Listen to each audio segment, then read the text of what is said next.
subir aqui um pouco. João 3. Já oramos, já lemos a palavra do Senhor, e enquanto a Rebeca lia aqui a respeito de Simeão, eu ficava ali pensando aqui, rapaz, ele recebeu a promessa de que não morreria sem que ele pudesse ver o Redentor de Israel. Aí Simeão é sacerdote, né? Será que você tem noção de quantas crianças durante a vida dele ele levantou com essa mesma esperança? Achando que seria aquela, até que num dia o próprio Espírito chega e, parafraseando, ele diz: acabou a sua espera. Eis aí o servo sofredor. Louvado seja Deus, que nós possamos sempre guardar essa palavra de que o Senhor também já veio e ele voltará. Amém? João 3, verso 16. Nós vamos ler apenas esse versículo e eu quero que você deixe sua Bíblia aberta neste dito versículo, nesse dito capítulo, tá bom? Capítulo 3. E deixa eu só marcar meu tempo aqui, para não passar de 2 horas, tá? Todos juntos? João 3,16. Porque Deus amou o mundo de tal maneira que deu seu Filho, não pereça, mas tenha a vida eterna. Louvado seja Deus. Esse versículo aqui, ele vai tratar ali do finalzinho, né, daquela conversa, né, com Nicodemos. E a gente vai passar ali rapidamente por esse texto, e eu quero ver se eu consigo terminar essas 4 partes hoje. Mas o que acontece, né? Nicodemos foi visitar Jesus ali na escuridão da noite. Esse encontro, ele tem uma importância muito grande. O encontro de Jesus com Nicodemos é o encontro de um fariseu com o Deus da glória. Um homem que estava em escuridão, que foi visitar o Senhor na escuridão para encontrar a luz. Luz não somente dos gentios, mas também dos judeus, mas também para os gentios. Era como se ele quisesse se esconder de alguém. Eu vou ver o que está acontecendo, eu vou ver o que esse povo tanto fala, eu vou perto, né? E Nicodemos, ele chega assim fazendo elogio, né? Assim, verso 2 do capítulo 3. Rabi, sabemos que é mestre da parte de Deus, porque ninguém pode fazer esses sinais que tu fazes se Deus não estiver com ele. Ele já chega, digamos assim, no nosso bom cearês, rasgando seda, né? Passando o pano. Mas Jesus não está muito preocupado com os louvores humanos. E já devolve ali, se fosse na linguagem do futebol, na canelada. Em verdade, no verso 3, em verdade te digo, se alguém não nascer de novo, não pode ver o reino de Deus. Ora, um mestre da lei não entendeu essa expressão de Jesus. Como assim nascer de novo? Pode um homem velho voltar ao ventre materno? O que nasce da carne é carne, o que nasce do espírito é espírito. E Jesus vai dizer, importa-vos nascer de novo. O importante, para mim e para você, nós que fomos regenerados, é nascer novamente, nascer do Espírito, sermos regenerados, sermos uma nova criatura. Agora, por que Nicodemos vai ver Jesus à noite? Para se beneficiar da cobertura, da escuridão, o temor dos olhos humanos, daqueles colegas de Sinédrio, ou por não querer se associar ao mestre que operava grandes sinais? Talvez ele quisesse ser um discípulo no anonimato. Carson comenta que Nicodemos se aproxima de Jesus à noite, mas que a noite de Nicodemos era mais escura do que a que ele pensava. Então, houve a oportunidade, posteriormente, de Nicodemos reconhecer Cristo publicamente, mas, por enquanto, ele estava ali no escuro.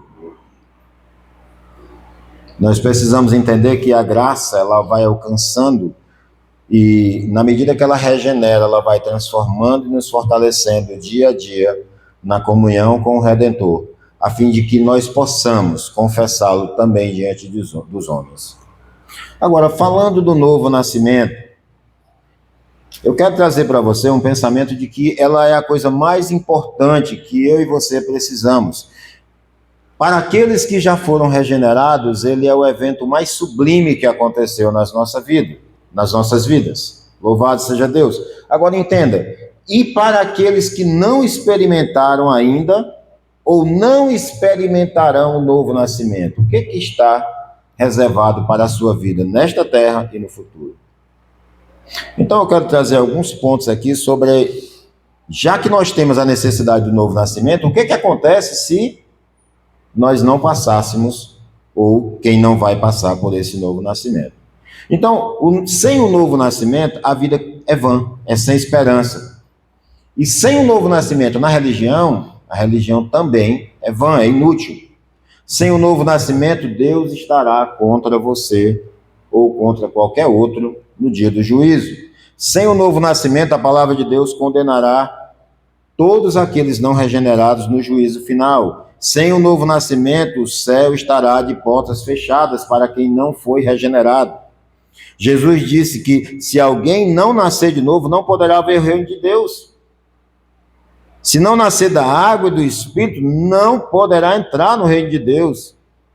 E é necessário, ele vai dizer no verso 7 do texto do livro, do capítulo 3, né, que nós estamos vendo, é necessário nascer de novo. É importante que nasça de novo. A pessoa ela pode ser rica, culta, respeitável, religiosa, como Nicodemos, mas se não nascer de novo, estará perdida.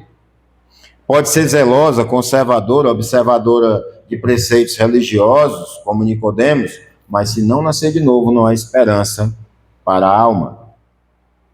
Pode até praticar boas obras, dar esmola, ter uma vida bonita, fazer orações que são ouvidas no céu, como as de Cornélio, bonito, mas se não nascer de novo, não poderá entrar no reino de Deus. Então é notório que a necessidade do novo nascimento, ela acompanha o ser humano desde o seu nascimento original, desde a hora em que ele sai do ventre materno.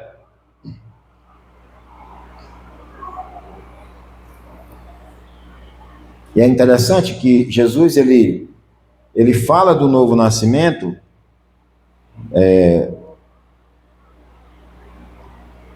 para Zaqueu também, que é um homem que enriqueceu ilicitamente, mas não falou para aquela mulher samaritana, que havia passado por 5 divórcios e agora vivia com um homem que não era seu marido. Perdão, ele não falou para Zaqueu, não falou para ela, mas falou para um rabino, mestre da lei, um dos principais dos judeus. Não é interessante isso? Ele pegou pessoas simples e não falou de uma coisa tão maravilhosa. A Zaqueu, ele disse, hoje, poderíamos dizer assim, houve novo nascimento nesta vida. Ele disse, houve salvação. Para a mulher samaritana, se você beber da água que eu lhe der, você nunca mais terá sede. Mas para um rabino, um mestre, ele diz, você precisa nascer novamente. Isso entrou em parafuso, eu não tenho como voltar para o ventre materno. Então a gente já entendeu um pouco aqui, voltando, que o que acontece se a pessoa não for regenerada, não nascer novamente. E eu quero trazer aqui rapidamente 12 razões porque essa pessoa precisa nascer de novo.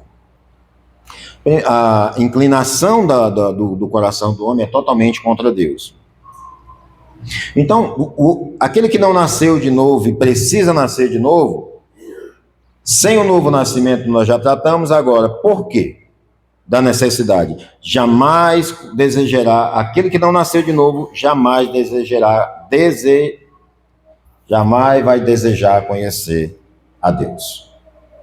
Muito pelo contrário, ele vai se afastar. Jamais terá sede do próprio Deus. A inclinação da carne daquele que não é regenerado é inimizade contra Deus, sua natureza é pecaminosa e totalmente caída, os maus desígnios vêm do seu coração, mas não o desejo de ser salvo. E você não pode, nem eu posso mudar a mim mesmo, nem você pode mudar a si mesmo. A pessoa vai estar cega para as coisas de Deus, insensível como um morto à voz do Espírito. Se a pessoa for deixada à própria sorte, ela vai perecer. Da mesma forma que um ser humano jamais é o autor da sua existência, assim também nenhum ser humano pode dar vida à própria alma. Para a pessoa ser salva, é preciso que o poder do alto lhe dê vida. Assim como Deus chamou à existência coisas que não existiam. Você pode fazer muitas coisas, mas não pode dar vida a si mesmo, nem a qualquer outro indivíduo. Dar vida é uma prerrogativa apenas do próprio Deus. Sem o novo nascimento, você não pode chegar ao céu nem entrar no céu. Você pode entrar no céu sem dinheiro, sem fama, sem cultura, até sem religião, mas jamais sem o novo nascimento. Então aqui 12 razões bem rápidas por que é importante nascer de novo. Agora, sem o novo nascimento, em nosso segundo ponto, você não pode ver o reino de Deus, como está lá nos versos 3 e no verso 5. A não ser que Deus mude a disposição mais íntima da nossa alma, que transplante o seu coração, o nosso coração, que antigamente era pedra, e eu estou falando isso pela fé, e que lhe dê um novo coração de carne, a não ser que você receba o toque regenerador do Espírito Santo, jamais poderá entrar no reino de Deus, nem mesmo contemplá-lo.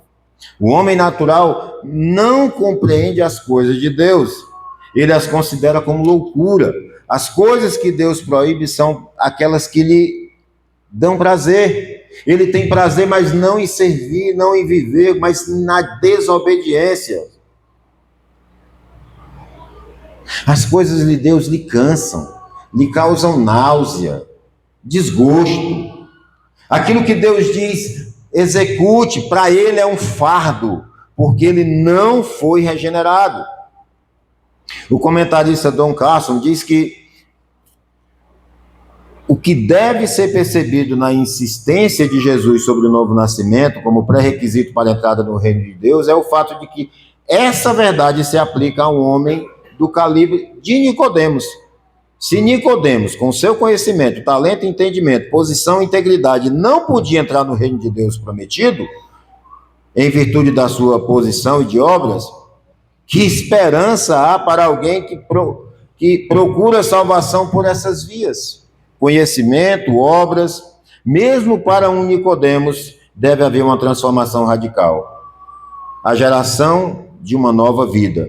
Não se trata de um conserto de uma parte, mas de uma renovação de toda a natureza caída. A transformação que Deus nos dá, ela é completa, ela atinge o nosso círculo, a nossa vida como pai, filho, esposo, servo. Ela não é uma transformação meia boca, que durante o domingo você vem à igreja e você louva, e você canta, e em alguns círculos, né, você vai poder bater palma, e em outros você vai bater em desobediência. Quem pegou a referência, tudo bem, segue o barco, está tudo certo. Mas você precisa fazer isso com toda a sua vida, é uma vida transformada e desejada de servir ao Senhor, não só naquele domingo, não só na escola bíblica, não quarta-feira, não no culto de oração, mas quando sair dos portões da igreja, você permanecer sendo o mesmo adorador, nova criatura, regenerado. Ver o reino, meus irmãos, é a mesma coisa que vida eterna, ser nascido de cima ou de novo, ou no sentido de é nascido de Deus, é entrar imediatamente na vida eterna, ainda no mesmo que no contexto escatológico de o já e o ainda não. Atenção, nós já estamos no reino de Deus, mas ainda não completamente. Estamos salvos, glorificados, mas ainda não na consumação, ainda não estamos na consumação. Não há diferença entre ver o reino de Deus e entrar nele. Assim como não há distinção entre ver a vida ou entrar nela. Como não há diferença entre nascer de novo e nascer da água e do Espírito. Em terceiro lugar, a gente pode trazer aqui também um detalhe de uma fé intelectual ou emocional insuficiente para você entrar no reino de Deus. Muitos, conforme João, no capítulo 2, 23 até 25, muitos, ao verem os milagres, creram nele. Nicodemos foi a Jesus admirado. Ninguém pode fazer o que tu fazes se não for pelo poder de Deus. Ainda hoje, pessoas procuram Jesus exclusivamente para obter milagres. Contudo, para ser salvo, você deve olhar não para os milagres, mas para aquele que foi levantado na cruz. João 3, no verso 14, do mesmo modo, porque Moisés levantou a serpente no deserto, assim importa que o Filho do Homem seja levantado, para que todo o que nele crê, verso 15, tenha a vida eterna. Ter, receber, agora. Muita gente foi naquela época atraído a Jesus com uma fé apenas intelectual, emocional, ao observarem os prodígios. E ele mesmo denunciou isso muitas vezes. Vocês estão atrás de pão. Nicodemos também ficou impressionado com os sinais que Jesus fazia. Isso levou a reconhecer que Jesus era vindo de Deus. E Deus estava com ele. Muitos foram atraídos apenas por esses padrões. Mas essa fé, meus irmãos, uma fé intelectual, uma fé sem vida, ou uma fé com interesse, ela não é suficiente para aqueles que realmente creem em Jesus. Crer em milagres não é o bastante para você entrar no céu. Quando Nicodemos se aproximou de Jesus, rasgando seda, tecendo elogios, Jesus desviou o assunto. Importa-vos nascer de novo. Ele não estava interessado em discutir milagres que tinham como resultado apenas uma fé superficial. Pelo contrário, ele foi direto ao ponto, mostrando a Nicodemos a necessidade da transformação do seu coração por intermédio do novo nascimento. Se Nicodemos precisava passar por uma regeneração, imagina eu, imagina você. Em quarto lugar, e por que o nascimento é uma ordem expressa? Ele é bem categórico, verso 7. É necessário vos é nascer novamente, nascer de novo. Não haverá denominações no céu, apenas regenerados, nascidos de novo. Só aqueles que verdadeiramente passaram pela experiência do novo nascimento estarão no reino de Deus.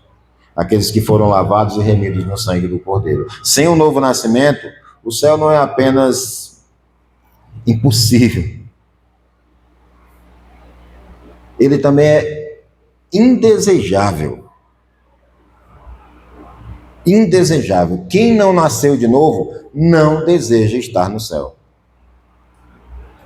Aqueles que nunca nasceram de novo amam mais as trevas do que a luz. Pelo nascimento natural, as pessoas tornam-se membros da família de Deus. Essa família terrena. Para que elas se tornem também membros da família celestial. Que estarão todos juntos na grande consumação quando o Senhor voltar. Onde Ele vai reunir todos os seus povos. Todos que Ele salvou durante a história. A única maneira de fazer parte dessa família é sendo nascido de novo. desta família da igreja na terra é possível fazer através de uma profissão de fé,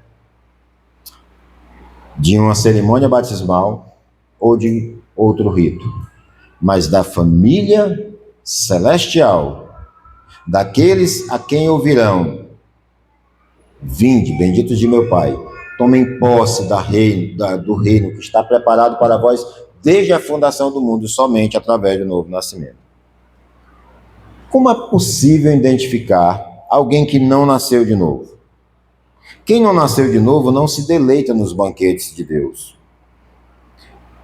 Ele não tem prazer nas coisas que Deus nos oferece, nos sacramentos, na leitura da Bíblia, na oração, na participação dos cultos, e aí vai. Ele tem prazer nas coisas do mundo. O mundo é muito mais atrativo do que a comunhão dos santos, a convivência com o Senhor, o relacionamento com Deus, a oração, a leitura da palavra. O que enche essa alma de entusiasmo não são as iguarias que Deus nos dá, da sua mesa. São as iguarias do mundo, o lixo que o mundo oferece como coisa boa. Isso dá prazer a essa alma. Sem o novo nascimento, o ser humano ama o mundo e as coisas que há no mundo. O ser humano é amigo do mundo e inimigo de Deus. O ser humano confessa com o mundo e vive segundo o seu curso. E para a glória de Deus, nós finalizamos aqui a nossa primeira parte. Eu ouvi um amém? Amém? Muito obrigado. Amém. Então, você entendeu que é necessário nascer de novo, é importante nascer de novo, e sem o novo nascimento não há vida eterna. Agora, e a natureza desse novo nascimento? A gente precisa primeiro entender o que não é novo nascimento, para poder entender o que é o novo nascimento.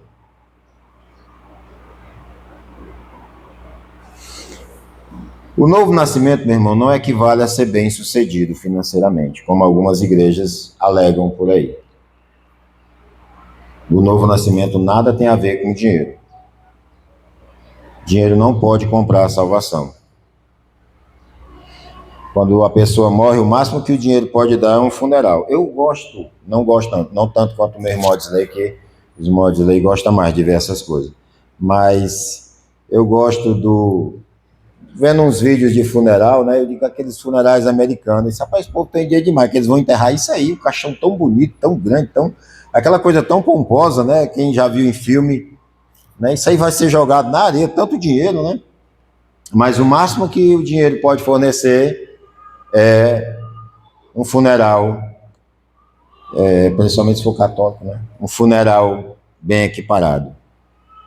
O dinheiro, como dizem alguns, né? Pode dar uma casa, mas não dá um lar, pode dar um remédio, mas não dá a saúde, pode dar conforto na terra, mas não um lugar no céu. Ora, Nicodemos era rico e não era salvo. Foi, mas não era. Não basta ter dinheiro. É preciso ter primordialmente a paz no coração de que está em paz com Deus. O dinheiro não compra a salvação. Não importa o quanto você doe, não importa o quanto você seja generoso, é necessário nascer de novo. E o que não é também o novo nascimento equivale a ter um profundo conhecimento da Bíblia. Aí sim, aí pesa. Porque não basta conhecer a Bíblia, é preciso ser conhecido dele. Muitas pessoas que conhecem a verdade, mas nunca foram transformadas por essa verdade. Há relatos, né? Há relatos de pastores, professores que foram convertidos no seminário dando aula. Há um relato, por exemplo, do avô de Jonathan Edwards, que ao sair, viu sua esposa saindo e perguntou para onde ela ia. Eu vou para a igreja, me reuni com as irmãs para orar por você. E ele disse, é mesmo, mas por mim, nós achamos que você não nasceu de novo, que nós, no frigir dos ovos, a mulher dele estava dizendo para ele que ele não tinha sido, que ele não era crente. Quem conhece um pouco da história vai entender um pouco do que essa mulher falou. Mas não quero aprofundar nesse ponto. Então vai ter muita gente que conhece a Bíblia, mas não conhece o Deus da Bíblia. Nós vivemos em tempo de analfabetismo, não só bíblico, mas também espiritual. Como o próprio Jesus diz, errais em não conhecer as Escrituras e o poder de Deus. Nós precisamos conhecer as duas coisas. Então, o conhecimento não pode salvar uma alma. Em terceiro lugar, o novo nascimento não equivale a ser uma pessoa profundamente religiosa. Ora, para que mais religioso do que os fariseus? Para que mais zeloso? Eles se levantaram ali contra a helenização ali em cima do judaísmo, para não perder a sua cultura, não perder suas raízes. Eram separatistas, consideravam indigno do reino de Deus aqueles que discordavam dele. Mas eles deram mais atenção às coisas externas do que às coisas do coração.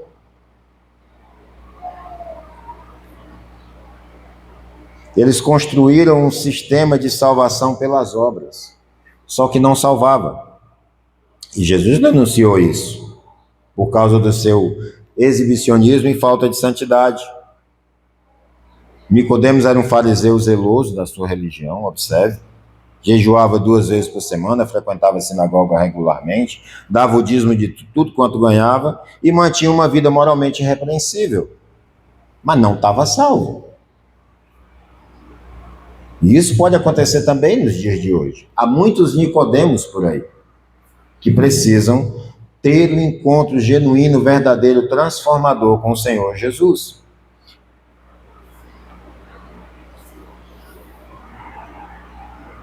Essa eu respirei, mas vai ter que sair. O novo nascimento não equivale a ocupar um cargo de liderança na igreja. Amém, Asley? Eu ouvi o seu amém. O Josué, Marinho. Não, não é isso que promove o novo nascimento. Não é isso. Olha quem era. Havia entre, o verso 1, havia entre os fariseus um homem chamado Nicodemos, um dos principais dos judeus.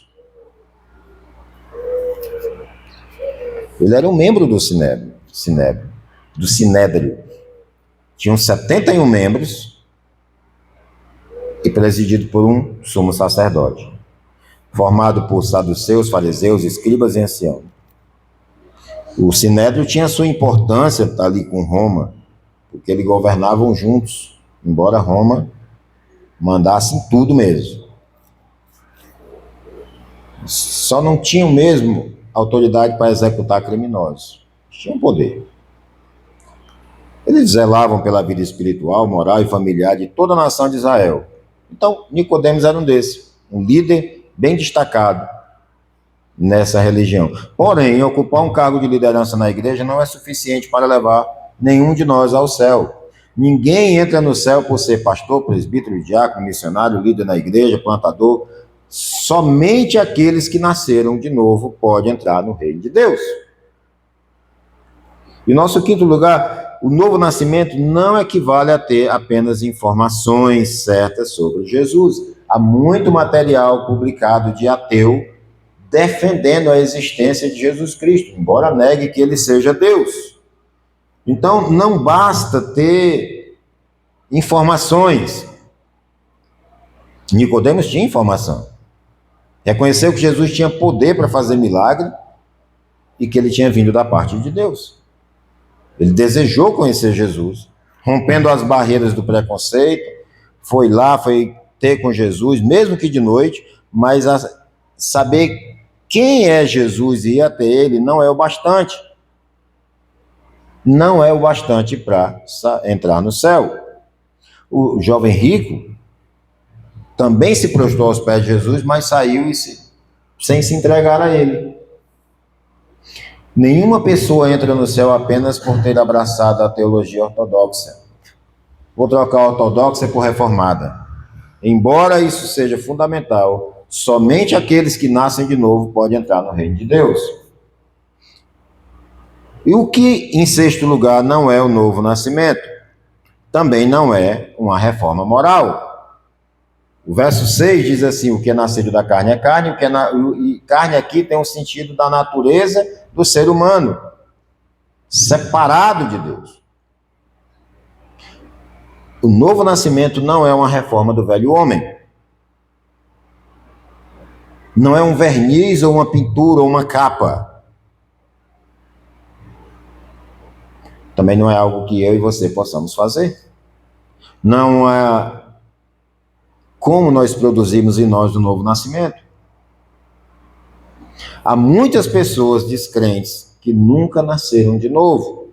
Há muitas pessoas honradas na sociedade, como Nicodemos, que nunca se entregaram aos vícios, mas nunca viram o reino de Deus e jamais nele entraram. Convido você e a mim a não darmos descanso à nossa alma até que a certeza do novo nascimento e de fazer parte do povo de Deus inunde os nossos corações. Agora, depois da gente examinar o que não é o novo nascimento, eu quero explicar à luz do nosso texto o que é. E o nosso primeiro ponto aqui é algo radicalmente novo. Isso importa-vos nascer de novo. Foi o que Jesus disse a Nicodemos. Cristo, com base, nós observamos aqui, esse mesmo texto que nós lemos de 19:6, né?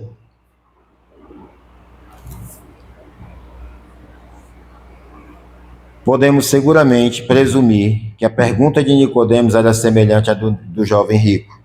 Ele queria saber que tipo de boas obras deveria praticar a fim de entrar no reino de Deus. Olha que interessante. O que eu preciso fazer para entrar no reino de Deus? Se alguém, disse Jesus a Nicodemos, não nascer de novo, não poderia ver o reino de Deus. Novo como? Inédito, algo que nunca existiu. Nova criação.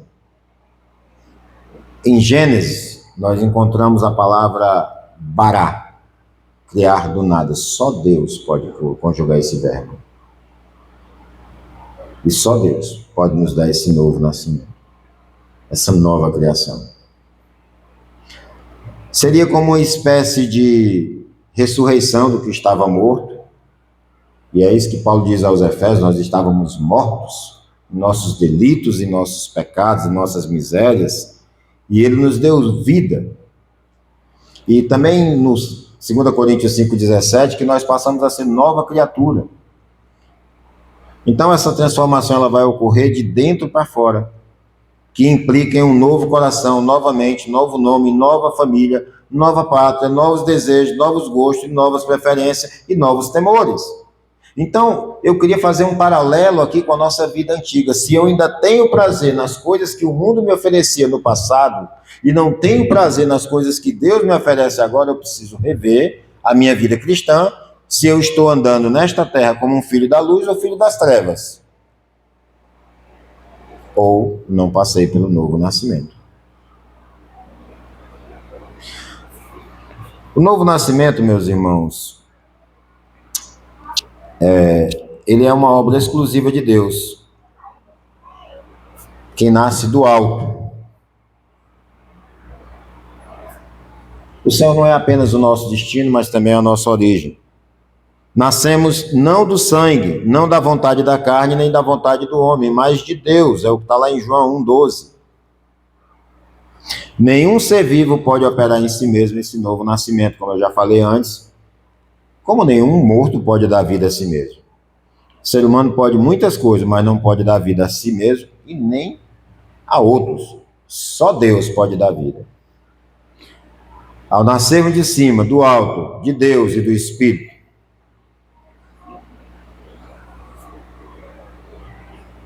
nós estamos vivos perante o Senhor. Já não somos mortos, corpos cadavéricos caminhando. Spurgeon diz que é mais fácil ensinar um leão a ser vegetariano do que converter uma alma pelo esforço humano. Da mesma forma que um etíope não pode mudar a cor da sua pele, nem o leopardo das suas manchas, assim também não podemos produzir esse novo nascimento, a não ser que ele venha de cima.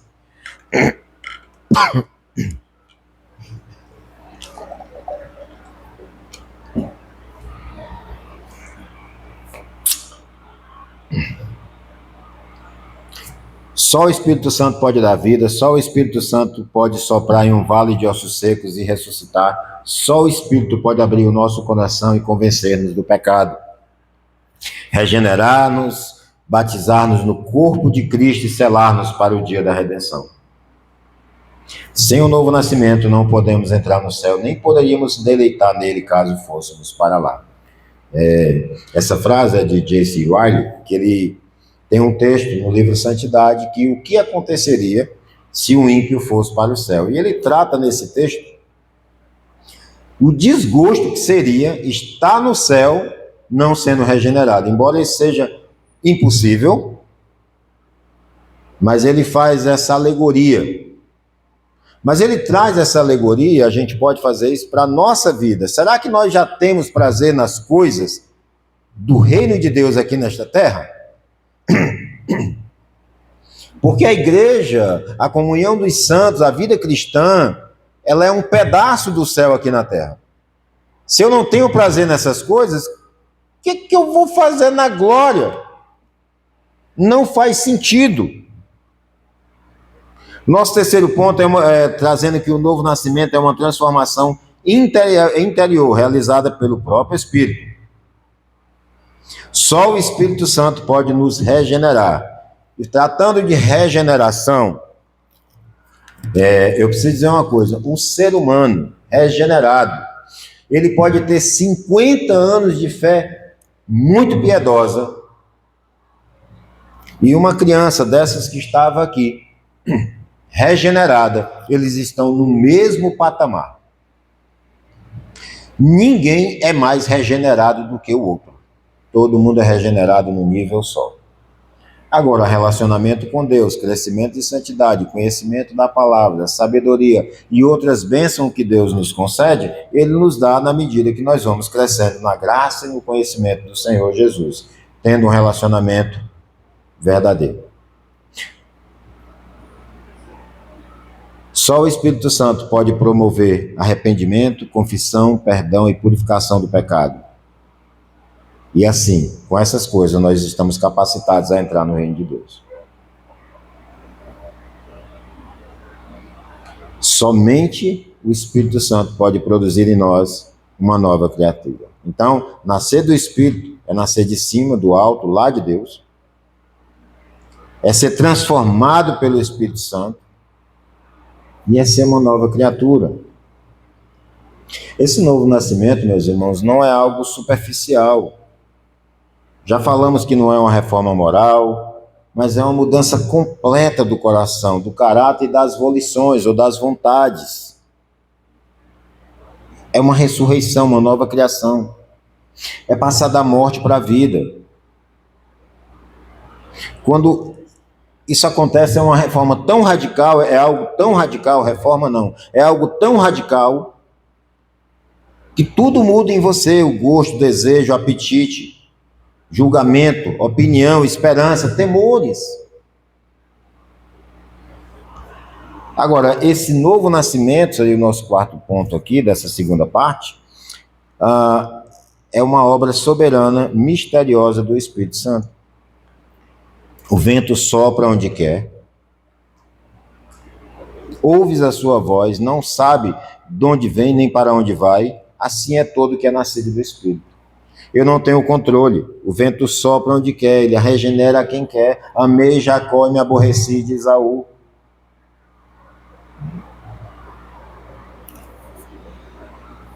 Nós não podemos controlar esse vento a não ser desligando, desligou esse, vem outro. Nós não temos controle, nós também não temos controle sobre isso. Mas eu tenho uma palavra para você. A obra que o Espírito faz na vida do crente, ela é soberana, ela é eficaz. E aquele que começou a boa obra, ele vai completá-la. Nós não podemos explicar o vento. A gente sente no corpo. E a gente também sente o Espírito Santo. Ele testifica no nosso coração que somos novas criaturas. E ele faz algumas coisas que nós não podemos fazer. Ele sopra onde jamais eu e você sopraríamos.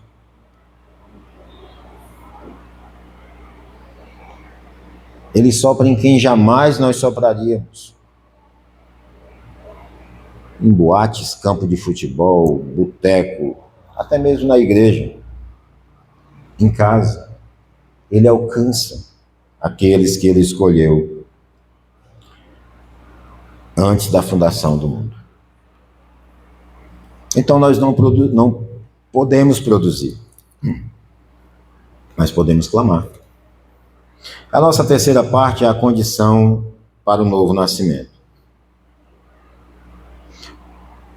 Nicodemos não duvida da necessidade do novo nascimento, mas questiona essa possibilidade. Ele não compreende como alguém pode ser totalmente transformado a ponto de ter um novo coração e pensa que tem que voltar para o ventre materno. Jesus vai ajudá-lo. E ele diz: o que é nascido da carne é carne. Ou seja, não é obra humana, mas divina. Não é obra terrena, é celestial. E quando Jesus usa esse exemplo do vento, ele está falando do mistério que é esse novo nascimento. Nicodemos não estava satisfeito, ainda estava confuso. Água e espírito aqui, se nós formos ali em Ezequiel, no capítulo 36, versos 25 e 27, diz assim: então aspergirei água pura sobre vós e ficarei purificado de todas as vossas imundícias, de todos os vossos ídolos, e vos purificarei. Dar-vos-ei um novo coração, porei dentro de vós o espírito novo.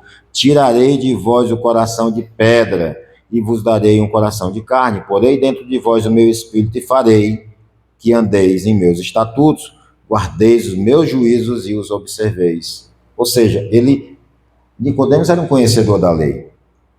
E Jesus vai usar, um conhecedor dos textos também, né?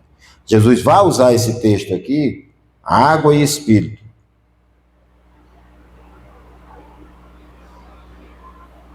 E também vai usar mais na frente o relato da serpente de bronze.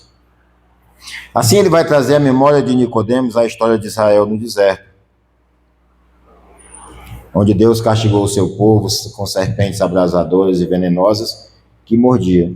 Quando o povo foi a Moisés, desesperado, nós conhecemos a história da serpente, que foi moldada ali, depois da mesma serpente já virou um ídolo, para você ver como o coração do ser humano é difícil, é complicado.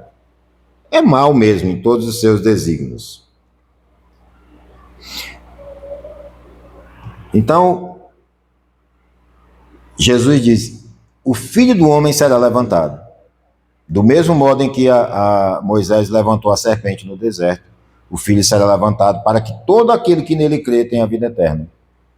Assim como Moisés levantou a serpente no deserto, também é necessário que o Filho do Homem seja levantado para que todo que nele crê encontre essa vida eterna. E assim como aqueles israelitas precisavam contemplar naquele momento a serpente ali, nós precisamos contemplar o Senhor Jesus. Não mais como numa cruz crucificado, mas agora como ser o Deus ressurreto, sentado à destra de Deus. Ele foi levantado 2 vezes. O verbo levantar aqui possui 2 sentidos: ser crucificado, lá em 8:28 de João, e ser glorificado e exaltado. A crucificação de Jesus foi o meio para a sua glorificação. Não é uma tragédia. É a glória de Deus sendo revelada na cruz, no Calvário. É ele gritando: tetelestai, está consumado. Eu completei a obra. Amém? Ela não foi o fim da sua glorificação, mas um instrumento para alcançá-la.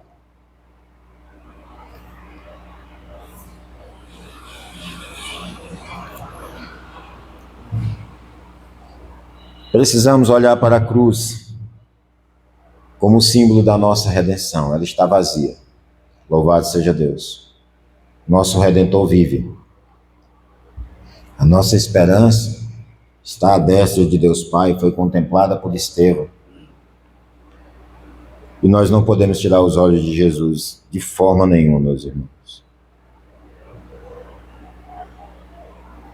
Ele tomou sobre si as nossas enfermidades, os nossos pecados e as nossas misérias. O castigo que nos traz a paz estava sobre ele, e pelas suas feridas nós fomos transformados, sarados. A serpente continua no nosso meio.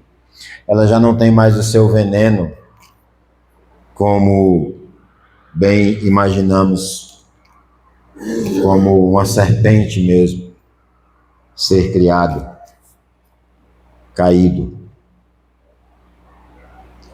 Mas ela está em todos os círculos, na cultura, nas escolas, em alguns seminários, no veneno do liberalismo teológico. Ela continua solta. Olhemos, meus irmãos, para Jesus.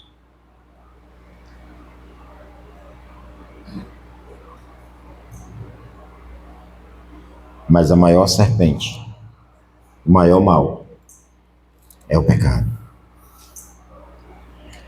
Que seu salário é a morte. Deus providenciou um remédio na pessoa de seu Filho. E pela sua crucificação, nós vemos o aniquilamento do pecado, pois a serpente levantada figurava a morte do destruidor.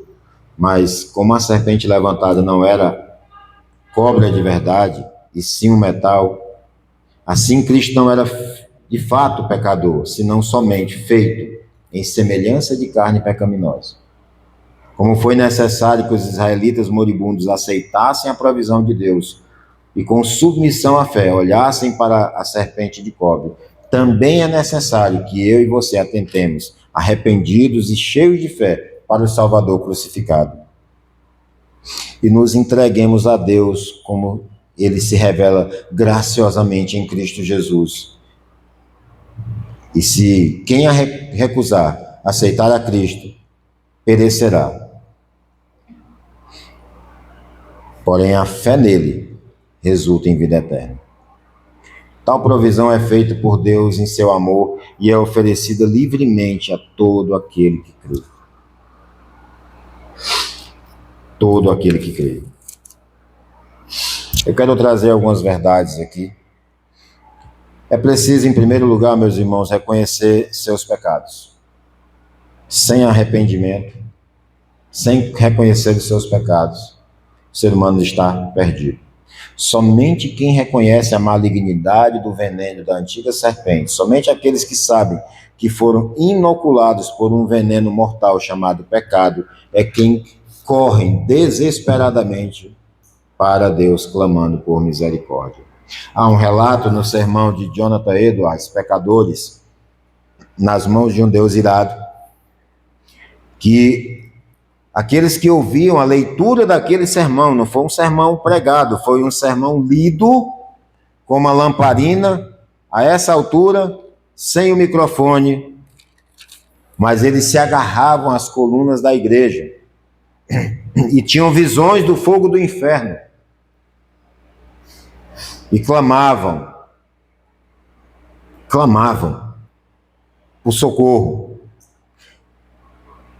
Talvez clamassem mais do que aqueles pescadores, quando Pedro chegou a Jesus naquela tormenta e disse: mestre, não te importa que pereçamos?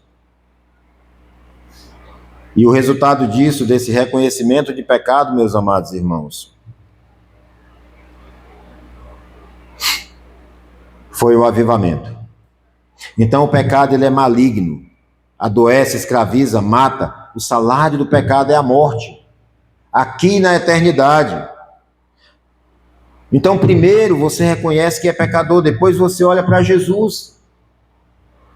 Antes da fé vem o arrependimento, antes do arrependimento vem a convicção de pecado, antes da convicção de pecado vem a consciência de que o pecado é uma miséria muito grande. O pecado é pior do que a pobreza, a doença e a morte, pois o pecado nos afasta de Deus agora e, como eu já falei, eternamente. Somente os que reconhecem, que olham para si como pecadores, olharão para Jesus como Salvador. E a única maneira de você se enxergar como miserável pecador, e eu também, é quando o Espírito Santo produziu em nós um novo nascimento. Ele nos deu um coração, ele nos deu um novo coração, não mais de pedra, mas agora de carne, nascido do alto. Voltando um pouco para a atenção para Nicodemos, MacArthur comenta que sua descrença tinha dois lados: intelectualmente, enquanto confessa que Jesus era mestre vindo da parte de Deus, Nicodemos não estava pronto para aceitá-lo como Deus. E espiritualmente, o homem relutava em admitir-se como pecador, uma vez que era quase impensável que um orgulhoso fariseu, cheio de justiça própria, admitisse tal realidade. Assim também, muitos ainda hoje, mesmo impressionados com os milagres de Jesus, se recusam a confiar nele como seu Senhor e como seu Salvador. Você precisa não só confiar em Jesus, você precisa não só aceitá-lo, mas declará-lo Senhor e Salvador, o Kyrios.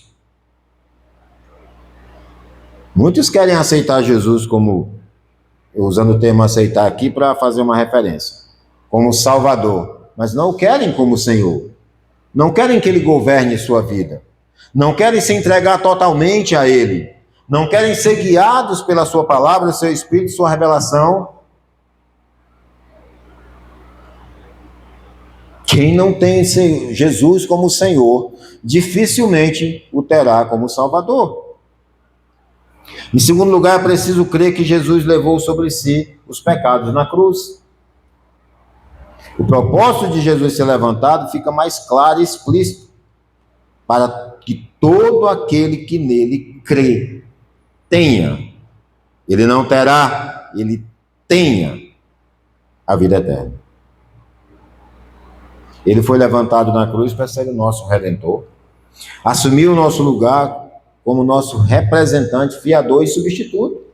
Quando Jesus estava na cruz, Deus lançou sobre ele todos os nossos pecados. Ele foi ferido e transpassado pelas nossas transgressões, se fez maldição por nós. Ele se fez pecado e não pecador por nós. Ele pagou uma culpa que era minha, que era sua. Cuspido pelo sinédrio, escarnecido pela multidão, açoitado pelos soldados. Cruelmente os soldados arrancaram a sua barba e os bofetearam na cabeça. Naquele momento não havia beleza em Jesus, todo o veneno que nos matava foi lançado sobre ele. Você está pronto para declarar o Senhor Jesus como aquele que pagou o preço da sua morte? A morte que você herdaria eternamente? Declará-lo verdadeiramente como Senhor e Salvador da sua vida? E você tem vivido de maneira que o nome dele, o sacrifício dele, tenha valido a pena para você? Naquele momento, o sol escondeu o seu rosto, o Pai não pôde ampará-lo, ele morreu em seu lugar, em meu lugar. Mas ele rasgou o escrito de dívida que tinha contra mim e contra você. Esmagou a cabeça da serpente com o seu sangue e nos redimiu para o Senhor nosso Deus. Então, quando olhamos para Cristo, cremos que e confiamos nele, somos salvos, recebemos a vida eterna. Não é maravilhoso isso?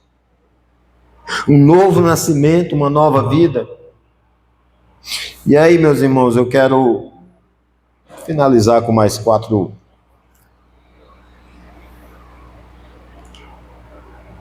Três resultados aqui desse novo nascimento. Em primeiro lugar, o livramento da condenação.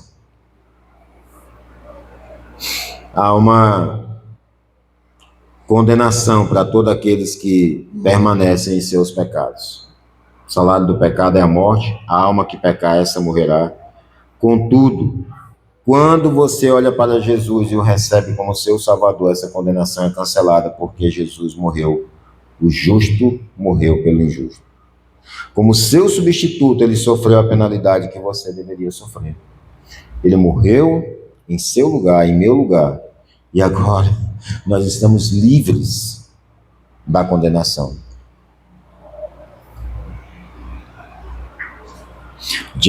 John Charles Riley, ou J.C. Riley, ele diz que Deus amou o mundo não para que toda a humanidade fosse finalmente salva.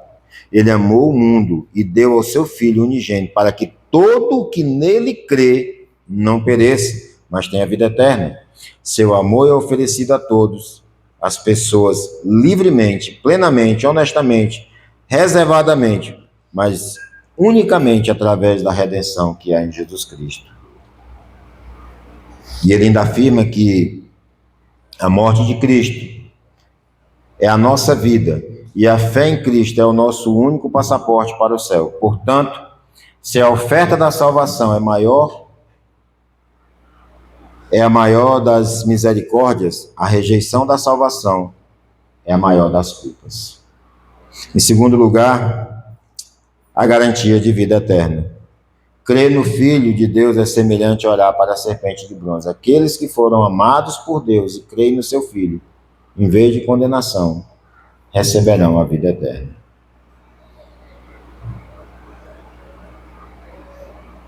Em vez de condenação, a vida eterna. Quem não quer aceitar o ato redentor de Deus na entrega do seu Filho está forçosamente sujeito ao juízo e, consequentemente, já está julgado, ainda que isso venha a ser definitivamente manifesto apenas naquele grande dia. Já está condenado. Indica que a pessoa já passou de um estado contínuo de condenação, porque se recusou a entrar num estado contínuo de fé. Em terceiro lugar, a caminhada na luz. Aqueles que nascem de novo e creem no Filho de Deus têm mudado não apenas o seu destino, mas também seu estilo de vida.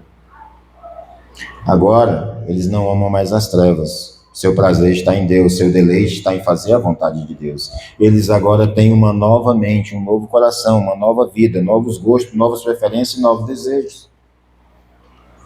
Passaram das trevas para a luz, porque Ele nos resgatou do império das trevas e nos trouxe para o reino do Filho do seu amor. Não vivem mais na prática do pecado, mas têm prazer em Cristo. A luz ilumina todo ser humano.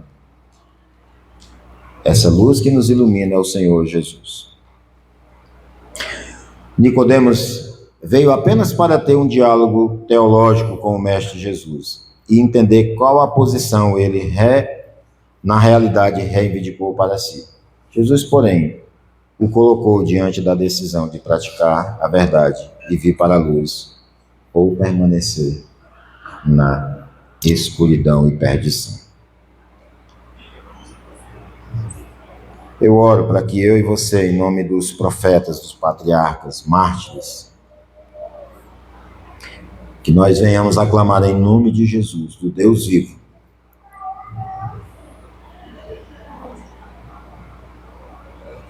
para aqueles que não foram alcançados por esse novo nascimento, para aqueles que já foram alcançados pela evidência desse novo nascimento. Clame ao Senhor, se você não foi nascido de novo, para ser nascido de novo. E se você tem convicção desse novo nascimento, clame ao Senhor, para que esse novo nascimento seja visto em todos e por todos.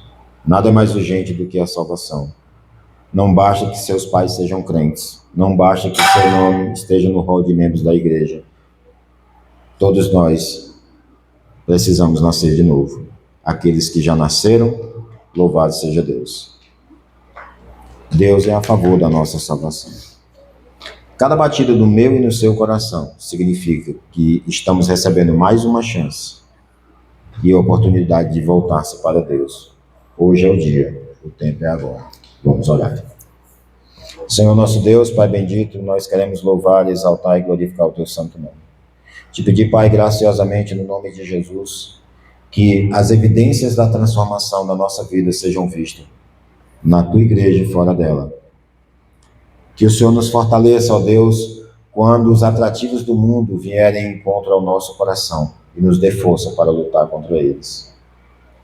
Que não sejamos, ó Pai, nunca, jamais, meros intérpretes da fé em Cristo, mas servos humildes, dependentes e crentes, que Ele morreu pelos nossos pecados, Ele foi sepultado e ressuscitou ao terceiro dia, e está à destra de Deus Pai. Aguardamos, ó Pai, graciosamente aquele dia em que estaremos diante do grande Senhor, em que Ele rasgará os céus de ponta a ponta e chamará os seus: vinde, benditos de meu Pai. Nós queremos, ó Deus, que o nosso coração nesta manhã se encha de esperança, para que possamos desejar o céu, a tua presença e o teu Filho mais do que tudo. No nome de Jesus. Amém.